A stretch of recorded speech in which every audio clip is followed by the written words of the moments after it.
ዋና ዋና ዜናዎች የነብዩ መሐመድ የ1500ኛው የመውሊድ በዓል በቶንጎላ አብዱ ሰላም መስጂድ በእምነቱ ተከታዮች ዘንድ በድምቀት ተከበረ።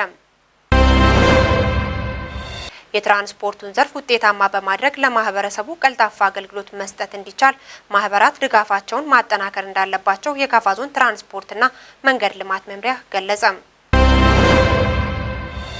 በታላቁ የኢትዮጵያ ህዳሴ ግድብ ግንባታ ላይ ከታየው የመተባበር ጉልበት ትምህርት በመውሰድ ሌሎች ድሎችን ለመድገም መዘጋጀት እንደሚገባ በካፋ ዞን የጨታ ወረዳ አስተዳደር ገለጸ። በሌላ ዜና በካፋ ምንጆ ስርወ መንግስት እንደተቆረቆረ የሚነገርለት የቶንጎላ መስጂድ ታሪክም የምንላችሁ ይኖራል። እነዚህንና ሌሎች ጉዳዮችን ይዘናል። አብራችሁን ቆዩ። ሰላም ጤና ይስጥልኝ የተወደዳችሁ ተመልካቾቻችን፣ ለመላው የእስልምና እምነት ተከታዮች እንኳን ለመውሊድ በዓል በሰላም አደረሳችሁ ያለን ከካፋ ቴሌቪዥን የሰዓቱን ዜናዎች ይዘን ቀርበናል። ከዜናዎቹ ጋር ቤተልሔም መምሩ ነኝ። አብራችሁን ቆዩ። በቅድሚያም አጫጭር ዜናዎችን እናስቀድማለን። የካፋ ዞን ዋና አስተዳዳሪ አቶ እንዳሻው ከበደ ለ1500ኛው የመውሊድ በዓል የእንኳን አደረሳችሁ መልእክት አስተላለፉም። የዘንድሮ በዓል የኢትዮጵያ ኩራት የሆነው የህዳሴ ግድብ ግንባታ ማጠናቀቂያ በተበሰረበትና የ2018 ዓመተ ምህረት የአዲስ ዓመት መግቢያ የምንቀበልበት በዚህም የኢትዮጵያን ማንሰራራት ይበልጥ በመናጠናክርበት ወቅት የሚከበር በዓል መሆኑ ልዩ ያደርገዋል ብሏል ዋና አስተዳዳሪው በመልእክታቸው። ዋና አስተዳዳሪው በመግለጫቸው የመውሊድ በዓልን ህዝበ ሙስሊሙ በሚያከብርበት ወቅት ሁሉም የእስልምና አስተምሮ የሚፈቅደውን የመጠያየቅ እሴት በማጠናከር መሆን እንዳለበት ጠይቀዋል። የመውሊድ በዓል ለሚያከብሩ የሀገራችን ህዝቦች በዓሉ የሰላም የፍቅርና የብልጽግና እንዲሆን አቶ እንዳሻው ከበደ በድጋሚ ተመኝተዋል። በተመሳሳይ ዜና የካፋ ዞን ብልጽግና ፓርቲ ቅርንጫፍ ጽህፈት ቤት ኃላፊ አቶ አጥናፉ ኃይሌ ለእስልምና እምነት ተከታዮች በሙሉ ለ1500ኛው የመውሊድ በዓል በማስመልከት የእንኳን አደረሳችሁ መልእክት አስተላልፈዋል። የመውሊድ በዓልን ስናከብር ያሉንን የመረዳዳትና የመደጋገፍ እሴቶችን በማጎልበት ሊሆን እንደሚገባም ጠይቀዋል። በ2018 ከተስፋ ብርሃን ወደሚጨበጥ ብርሃን እንሻገራለን ብሎ ቃል በገባው መሰረት ላለፉት 7 ዓመታት በትጋት በቁርጠኝነት ሁሉም ኢትዮጵያዊ የበኩሉን አስተዋጽኦ በማድረግ የተጀመረው ታላቁ የህዳሴ ግድብ ለፍሬ በቅቶ የሚመረቅበት ወቅት በመሆኑ ይህ በዓል ልዩ ያደርገዋል ማለታቸውን የዘገበው የፓርቲው ኮሙኒኬሽን ነው። በዓሉ የሰላም፣ የፍቅር፣ የደስታ፣ የመረዳዳትና የአብሮነት እንዲሆንም መልካም ምኞታቸውን አስተላልፈዋል። ወደ ዝርዝር ዜናዎች አለፍን። የነብዩ መሐመድ የ1500ኛው የመውሊድ በዓል በቶንጎላ አብዱ ሰላም መስጂድ በእምነቱ ተከታዮች ዘንድ በድምቀት ተከበረም። በዓሉን ልዩ የሚያደርገው የኢትዮጵያ ሙስሊሞች የዘመናት ጥያቄ የሆነው ምርጫችን በመስጂዳችን የሚለው ንቅናቄ ለመጀመሪያ ጊዜ ምላሽ ባገኘበት ማግስት የሚከበር መሆኑን ተጠቁሟል።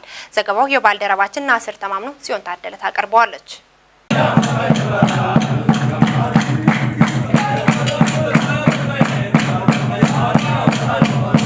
የመውሊድ በዓል የነብዩ መሐመድን ልደት አስመልክቶ በየዓመቱ የሚከበር የእስልምና እምነት ተከታዮች መንፈሳዊ በዓል ነው። ይህው በዓል በዘንድሮ ለ1500ኛ ጊዜ በእምነቱ ተከታዮች ዘንድ እየተከበረ ይገኛል።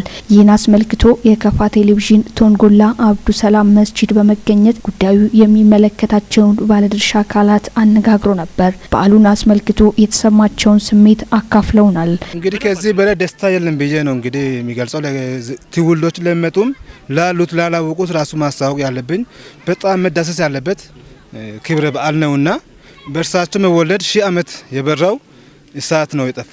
እርሳቸው ለኛ በጣም ጠቃሚ ናቸው። ለዛም እርሳቸውን በማወደስ በመውደድ እርሳቸውን እናከብራለን፣ ቀኑን እናከብራለን። ለኛ አንድነታችን ተጠብቆ ፍቅራችንና አንድነታችን ተጠብቆ ለዚህ ለ1500ኛው የነብያችን የሸፊዓችን መሐመድ ሰለላሁ ዐለይሂ ወሰለም ለሳቸው መውሊድ በመድረሳችን ከፍተኛ የሆነ ደስታ ነው የሚሰማኝ። ዛሬ በዛሬው ዕለት ልክ እዚሁ መስጊዳችን ላይ 1500 የነቢያችን መወለጃ አመት ሂጅራ ላይ በመገኘታችን እንኳን ደስ አለን እያልኩት እንደገና ደስ የሚል ነገር የክልላችን እስልምና እውቅና ካርድ ጥለን ምርጫ ከመረጥን ማግስት የመውሊዱ መከበሩ ለየት ያለ ፍቅር ይሰጠናል። ለዘመናት ሲለምን የነበረው ሲንጠይቅ የነበረው እስልምና መብቱ አገኝተን እንግዲህ በዚህ መንግስታችንም እናንተንም እግዚአብሔር ያቆየን፣ ሀገራችንም ሰላም አላህ ያርገልን። በዚህ በዓል መረዳዳት፣ መደጋገፍና መተዛዘን ምን ይመስላል ብለናቸው ነበር። በጣም የተወደደ ነገር ነው።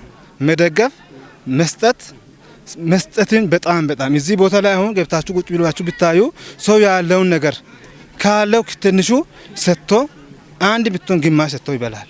ብቻውን አይበላም። መረዳዳት በጣም እዚህ ባህል ላይ የተወደደ ነገር ነው። ማንኛውም ሰው እንዳለው እንዳቅሙ ሙስሊም ማለት እንግዲህ አንድነት ነው፣ ሰላምም ነው፣ የመረዳዳትም ተምሳሌ ስለሆን በያለንበት ቦታ ምስኪኖችን ከኛ ያነሱትንም ማለት ነው እየተረዳዳን እየተጠያየቅን እየተደጋገፍን እንድንኖር ነው የሚያስፈልገውና ዋናው ግን በፍቅር አንድ ላይ መገኘቱ ነው።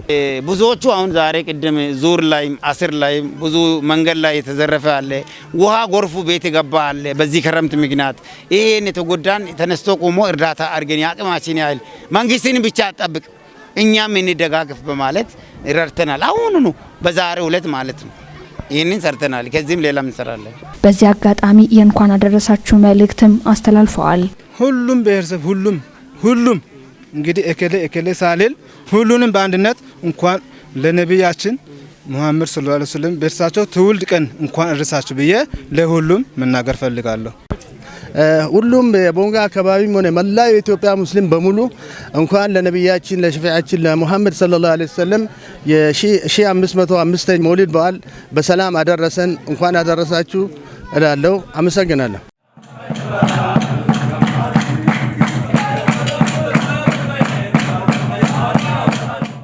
የባህል ፍርድ ቤቶች በቀበሌ ደረጃ አገልግሎት መስጠት መጀመራቸው አርሶ አደሮች ሳይስተጓጎሉ በቅርበት ፍትህን እንዲያገኙ ያስቻለ ነው ሲሉ በሺሾ እንደ ወረዳ አርሶ አደሮች ተናገሩ።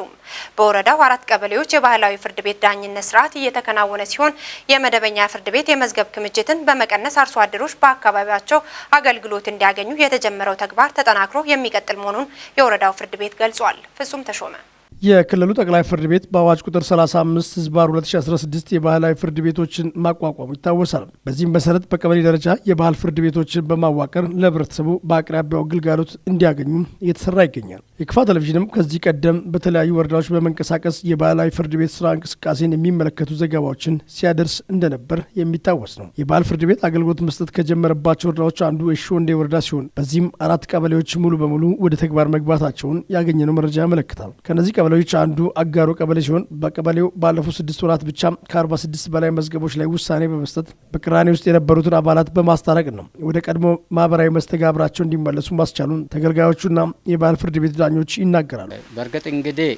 ከዚህ በፊት አቅም አንሶ ደግሞ የራሳቸው ወጪ ለማውጣት ገንዘብ አጥቶ ከፍተኛ ችግር ውስጥ የወደቁ ሰዎች ብዙዎች ናቸው። አቅም በማነስ በምን ትራንስፖርት በምን እንዴት ብሎ እውቀት በማንዘስ ወደዛ ወደ ወረዳ ሄዶ ወይም ዞን ሄዶ ለመከራከር አቅማቸው በማነስ ችግር ውስጥ ያሉት ህዝባችን ዛሬ እዚህ ቅርብ ሆኖ መንግስት ባደራጀው መሰረት ቅርብ ሆኖ እዚህ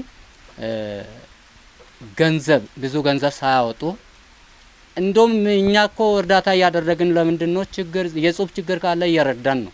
ለምን አሁን አንገዛ አላወቁም ስርዓቱን አላወቁም እየረዳን ነው። ደግፈን ነው ምንሰራ። እንደዚህ አይነት ደግፈን በጽሁፍ ደግፈን ነው እዚህ ያሉት ስራ አስኪያጅም ሆነ ሌሎችም ደግፈን ነው ይሄንን ሁሉ ስራ ላይ ያደረስ ነው። ይሄ እንጂ ይሄ ማለት ህዝባችን አሁን ደስተኛ ሆኗል ብዬ አምናለሁ። ይህ ባህል ፍርድ ቤት በመቋቋሙ ህብረተሰቡ እንደተጠቀመ ህብረተሰቡ ብቻ ሳይሆን አስፈጻሚ አመራር ስራ ጫና ቀሏል ማለት ይችላል። አልፎ ተርፎ ፍርድ ቤቱ ከብዙ ጫናም ተገላግሏል ብዬ ነው የሚያስበው። ለምን እንግዲህ አሁን ያለው አመራሮች ወይም ባህላዊ ዳኞች የራሳቸውን ስራ እየሰሩ ህብረተሰቡም የራሱን ስራ እየሰራ በስነ ስርዓቱ በፈለገበት ሰዓት መጥቶ የሚጠቀምበት ተግባር ነው። ይህ አገልግሎት በቀበሌ ደረጃ መቋቋሙ ነዋሪዎች በምስክር ጦት በሐሰት ክስና በሌሎች ተዛማጅ ጉዳዮች ይደርስባቸው የነበረውን እንግልትና ካላስፈላጊ ወጪ መዳን መቻላቸውን ጠቁመው ከእርሻቸው ሳይርቁ እንዲገለገሉ ማስቻሉን ያስረዳሉ። መንግስት ይህንን አገልግሎት በሁሉም አካባቢዎች እንዲዳረስና ፍትህ ለሁሉም በያለበት እንዲደርስ የበኩሉ እንዲወጣ ያሳሰቡት ነዋሪዎቹም ስርዓቱ ተጠናክሮ እንዲቀጥል የሚመለከታቸው ባለድርሻ አካላት ድጋፋቸው እንዳይለይ ጠይቀዋል። ተጀመሩ ወዲህ መጀመሪያ 1 ወር ያክል ማለት ነው ትንሽ መንጠባጠቦች ክፍተቶች ነበሩ። ያ ጉለትን ሁላችንም እነሱንም አስቀምጠን የቀበሌ አስፈጻሚ ተቀመጠው ችግሩ ጽህፈት ቤት ችግር ነበረ፣ አልፎ ተርፎ ማህተም ነበረ። ሁሉ ነገር የቀበሌ መንግስት ያለውን ነገር ማህተምና ጽህፈት ቤት ከቻለ በኋላ ፍርድ ቤቱ ወረቀት እስክብርቶ በመርዳቱ ነው እስከዚህ ሰዎቹ ወቁት እየመሩ ያሉት ማለት ነው። እዛም ጥሩ አጋጣሚ ሆኖ ህዝቡ ስመርጥ አጠቃላይ የተመረጡ ሰዎች ደግሞ ብቁ ያሉ ሰዎች ናቸው። ለስራ ፍላጎት ያላቸው ጥቅማ ጥቅም የማይፈልጉ ለህብረተሰቡ የሚጨነቁ ሰዎች ነበሩ። ጥሩ አጋጣሚ ያልኩት ለዚህ ነው። በዚህ መሰረት እኛ አሁን እንግዲህ እንደ ቀበሌ ብዙ ጫና የለንም።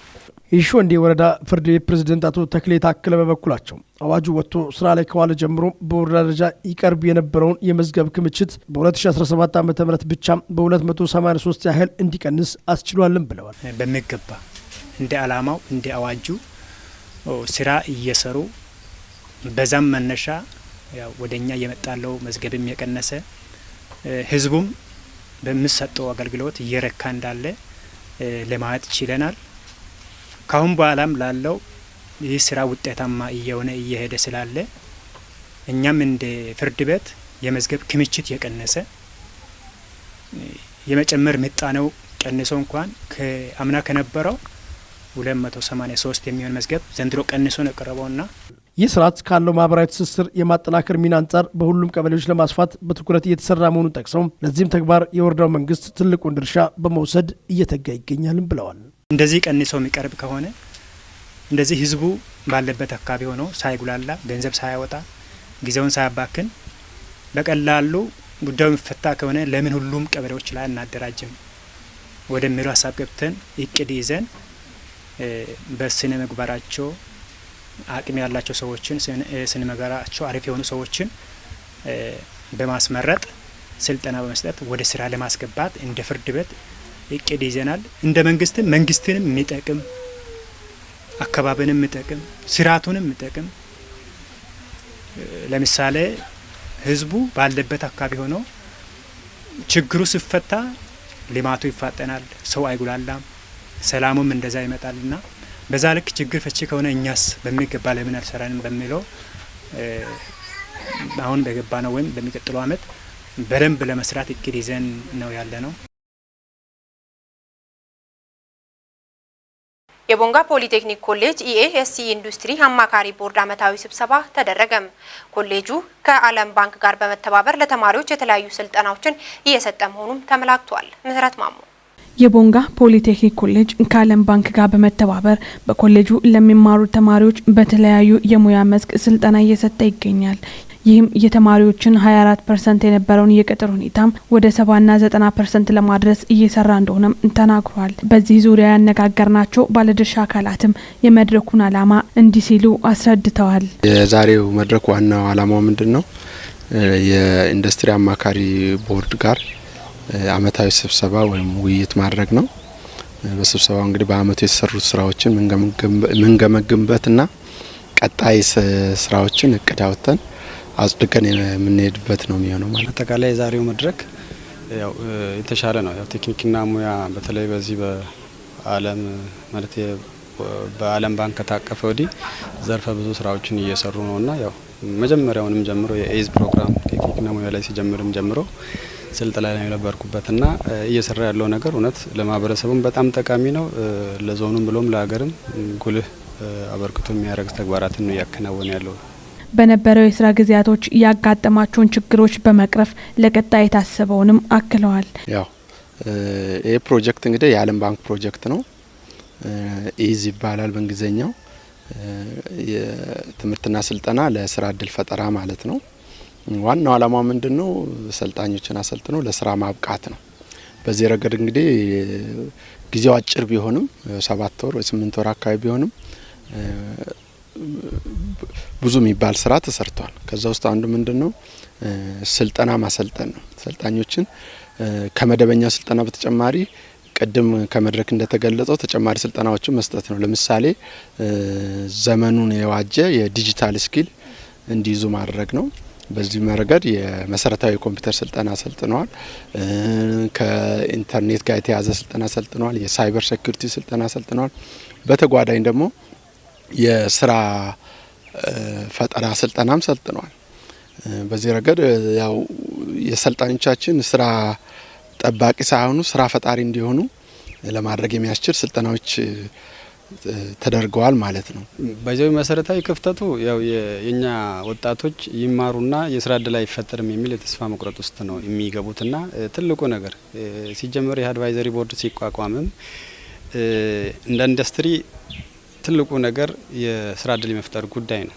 ቦንጋ ዱቄትና ዳቦ ፋብሪካ የሚሆን የውሽሽ ሻይ ልማት ድርጅት የሚሆን ሌሎች ኢንዱስትሪዎች ያው ስራ አጦችን ተቀብሎ ወደ ስራ ማሰማራት ነው ትልቁ ተግባርና ተስፋ የሚባል ነገር ከመቁረጥ ወጥቶ ወደ ስራ የሚገቡትን መስመር እኛ ራሳችንን የምናመቻቸው። ለምሳሌ እኛ በራሳችን ፋብሪካ እንኳን ስናስብ ከቦንጋ ፖሊቴክኒክና ሙያ ኮሌጅ ጋር ሜሞራንደም በመፈራረም ሰልጣኝ ተማሪዎችን ፕራክቲካል የሆነ ነገር እኛ ጋር ይሰራሉ። ከዛም ባሻገር ደግሞ ሰፊ የሆነ የሰው ኃይል እንኳን እኛ ጋር የተቀጠረ ባይሆንም 4-5 የሚደርሱ በሙያ የተቀጠሩ ተማሪዎች ስላሉ ያው ትናንት የነበረውን ትሬንድ ዛሬ መቀየር አለብን የሚል ነገር አለ። ምክንያቱም ቴክኒክና ሙያ የሚገቡ ተማሪዎች ብቃት የላቸውም፣ ሰልጥኖም ስራ ያገኙም የሚል ትሬንድ የነበረበት ሁኔታ ስለነበረ አሁን ይሄን ሀሳብ ደግሞ ወደ ተሻለ ደረጃ ላይ የምንቀይርበት ደረጃ ላይ ስላለ ተማሪዎች ደግሞ በርትተው ሰርቶ ተምረው እዚህ ሲደርሱ እኛ ደግሞ የነሱን ተቀብለን ስራ የምንሰጣቸው ከሆነ ተስፋ ከመቁረጥ ይወጣሉ የሚል እምነት አለኝ። የሴቶች ተሳትፎ ላይ ትኩረት በማድረግ እየሰራ እንደሆነና ከእቅድ በላይ ማሳካት እንደተቻለም አክለዋል። በመደበኛው ስልጠና ሳይሆን በአጫጭር ስልጠናዎች ነው። እንግዲህ አሁን ወቅቱ የሚፈልገው ስልጠና አጫጭር ስልጠና ስለሆነ ሰልጣኞቻችን በአጭር ጊዜ ሰልጥነው ቶሎ ወደ ገበያው እንዲቀላቀሉ ለማድረግ ታስቦ ጥሩ ስኬት አስመዝግበናል። እንዳልሽውም ከእቅድ በላይ አስመዝግበናል። ከሴቶች ጋር በተያያዘ ያው ቴክኒክና ሙያ በባህሪው ለወንዶች ነው ተብሎ ይታሰብ ነበር። አሁን ግን ያ ነገር ተቀይሮ መንግስትም በሚያደርገው ሰፊ ርብርብና ይህ ፕሮጀክት ማግዞን ማለት ይቻላል የሴቶችን ተሳትፎ ኢቭን የአካል ጉዳተኞችን ተሳትፎ ማሳደግ ችለናል። በዚህም ውጤታማ ነን ማለት እንችላለን። ይህ የተጀመረውን ስራ ከግብ ለማድረስ የግሉ ተቋማት ሚና ከፍተኛ ነው ሲሉም ተናግረዋል።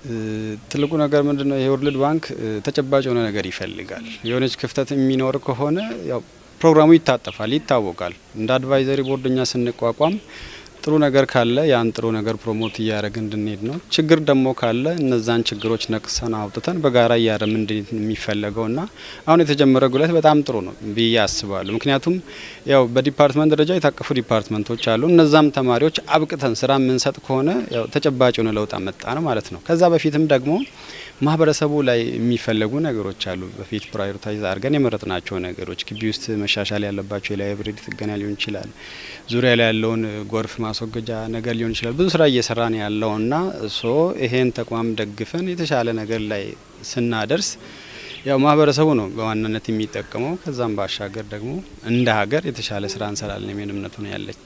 በታላቁ የኢትዮጵያ ህዳሴ ግድብ ግንባታ ላይ የታየው የመተባበር ጉልበት ትምህርት በመውሰድ ሌሎች ድሎችን ለመድገም መዘጋጀት እንደሚገባ በካፋ ዞን የጨታ ወረዳ አስተዳደር ገለጸም።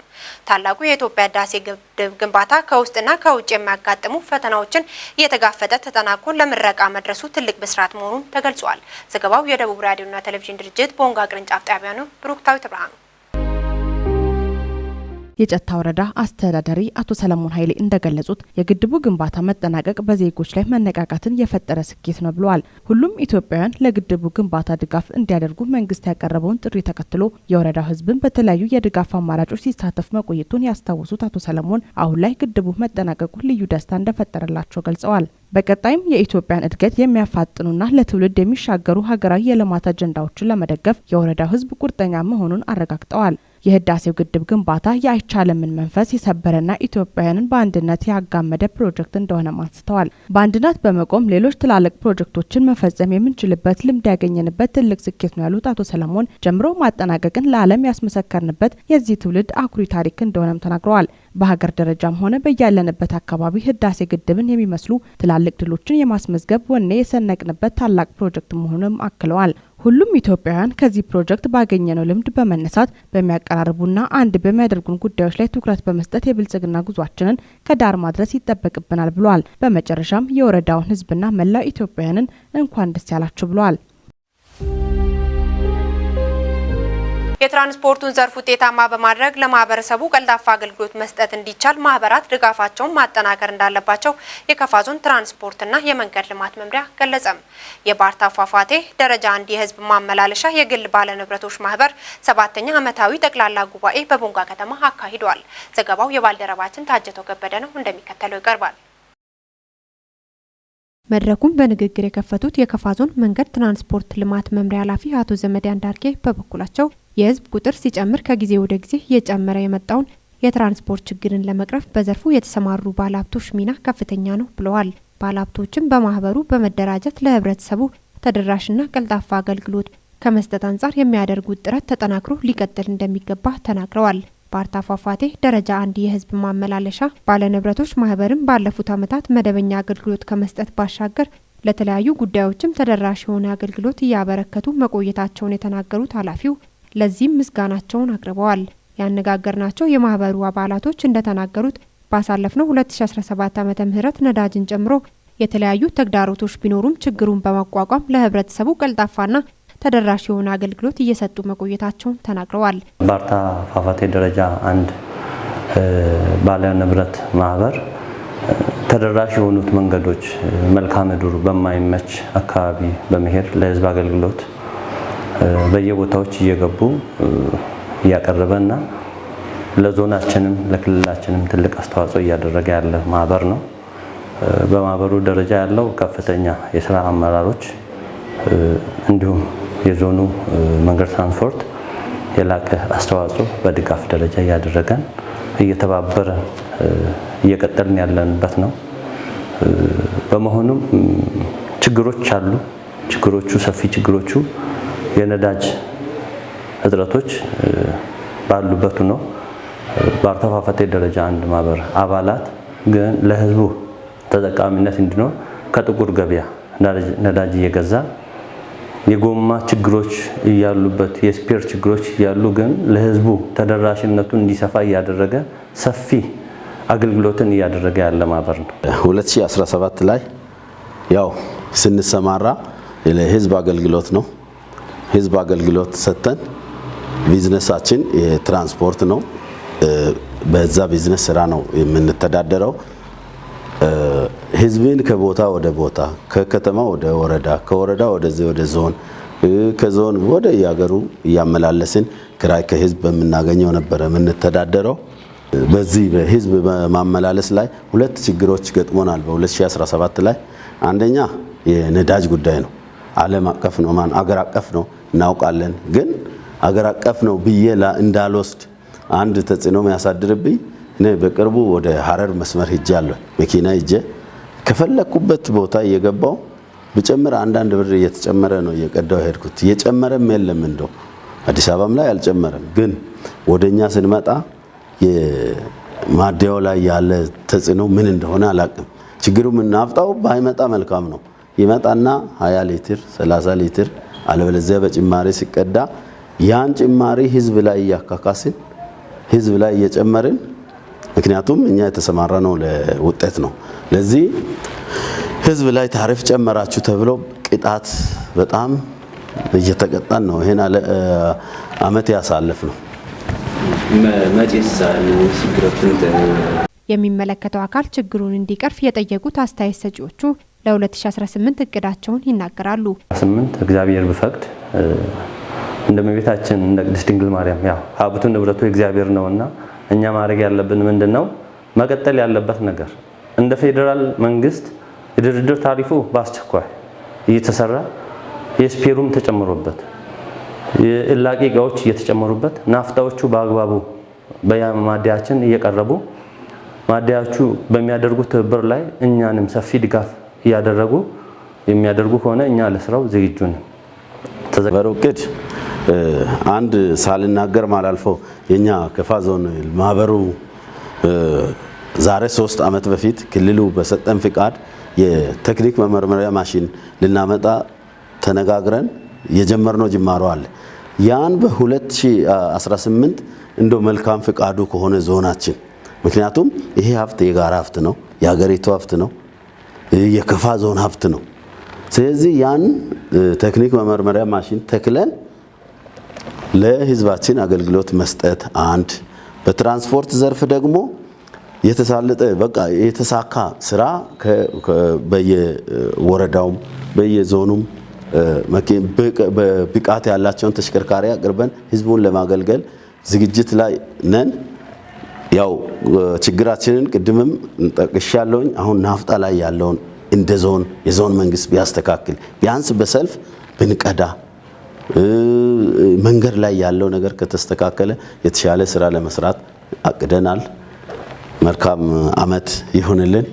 ከላይ ከማህበሩ አባላቶች የተነሱ ሀሳቦች እውነት መሆናቸውን የተናገሩት የዞኑ መንገድ ትራንስፖርት ልማት መምሪያ ኃላፊ አቶ ዘመዴ አንዳርጌ ችግሩን ለመቅረፍ ከሚመለከተው አካል ጋር እየተነጋገሩ መሆኑን ተናግረዋል። ተጠናከረ ስራ ሰርታችሁ የስራው ከግብ እንዲደርስ ማድረግ ያስፈልጋል። የባለድርሻ አካላት እዚህ የተገኛችሁ ከትራንስፖርትም ከፖሊስም የተገኛችሁ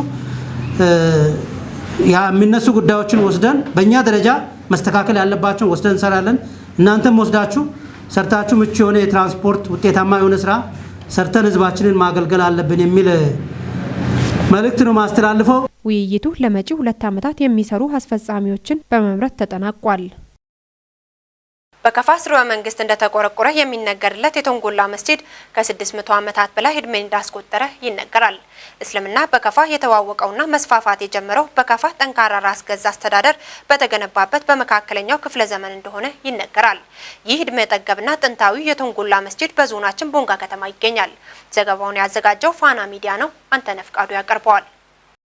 በከፋ ስርወ መንግስት እንደተቆረቆረ የሚነገርለት የቶንጎላ መስጂድ ከ600 ዓመታት በላይ እድሜ አስቆጥሯል። ይህ እድሜ ጠገብ መስጂድ የሚገኘው በደቡብ ምዕራብ ኢትዮጵያ ህዝቦች ክልል ከፋ ውስጥ ነው። እስልምና በከፋ የተዋወቀውና መስፋፋት የጀመረው በከፋ ጠንካራ ራስ ገዝ አስተዳደር በተገነባበት በመካከለኛው ክፍለ ዘመን እንደሆነ ይነገራል። የታሪክ ባለሙያ አቶ አሰፋ ገብረ ማርያም ለፋና ሚዲያ ኮርፖሬሽን እንዳሉት የከፋ ሚንጆ ስርወ መንግስት ከ13ኛው እስከ 19ኛው መቶ ክፍለ ዘመን ድረስ ቆይቷል። ይህ ስርወ መንግስት ከመካከለኛው ምስራቅ ሀገራት ጋር የተመሰረተውን ጠንካራ የንግድ ግንኙነት ተከትሎ የእስልምና አስተምሮ ወደ ከፋ ገብቷል ይላሉ። በወቅቱ የነበረው የከፋ መንግስት ከውጭ ዓለም ጋር ጠንካራ የዲፕሎማሲ የንግድ ግንኙነት መመስረቱን አስታውሰው በተለይ ከአረብ ሀገራት ጋር የተዘረጋው የንግድ መስመር እስልምና ወደ ከፋ ማምጣት ዋናው ምክንያት እንደሆነም ያስረዳሉ። በርካታ የታሪክ ጸሐፊዎችም በዚህ ጉዳይ ላይ እንደተስማሙ አቶ አሰፋ ይገልጻሉ። እስልምናን ወደ ከፋ ለመጀመሪያ ጊዜ ይዘው የመጡት የየመን ዜግነት ያላቸው አብዱሰላም ቢን ሀጂ ሱለማን መሆናቸውን ተናግረዋል። ሌላኛው የታሪክ ባለሙያ አቶ ወንድሙ ማሞ በበኩላቸው አብዱሰላም ቢን ሀጂ ሱለማን በከፋ ንጉስ ተቀባይነት እንዳገኙም ያብራራሉ። የከፋው ንጉስ አላማ እምነትህን ማስተማር ብቻ ከሆነና ሌላ አላማ ከሌለ እዚህ መቆየት ትችላለህ ሲሉ ለአብዱሰላም ቢን ሀጂ ሱለማን ይሁንታቸውን እንደገለጹላቸው ያስረዳሉ። በዚህም ከቦንጋ ከተማ በ10 ኪሎ ሜትር ርቀት ላይ ማረፊያ ቦታ እንደተሰጧቸው ይናገራሉ። በዚህ ስፍራም አብዱሰላም ከ600 ዓመታት በላይ እድሜ እንዳስቆጠረ የሚነገርለትን ጥንታዊ የቶንጎላ መስጂድን ለመመስረት በቅተዋል። ጥንታዊ የቶንጎላ መስጂድ ጥንታዊ መንፈሳዊ መጻሕፍትን ጨምሮ በርካታ ቅርሶችን የያዘ ነው። በጥንታዊ የቶንጎላ አብዱሰላም መስጂድ በየዓመቱ የመወሊድን በዓል ለማክበር በርካቶች ከተለያዩ የሀገሪቱ ክፍሎች ይሰበሰባሉ። ክቡራትና ክቡራን ተመልካቾቻችን ለሰዓቱ ያዘጋጀንላችሁ ዜናዎች እስካሁን የተከታተላችሁትን ይመስል ነበር። ዜናዎቹን በመምራት ቤተልሔም መምሩ አብራችሁ ቆይታን አደረግኩ። ቀሪ የከፋ ቴሌቪዥን መሰናዶዎች የሚቀጥሉ ይሆናል። በድጋሚ መልካም በዓል ይሁንላችሁ።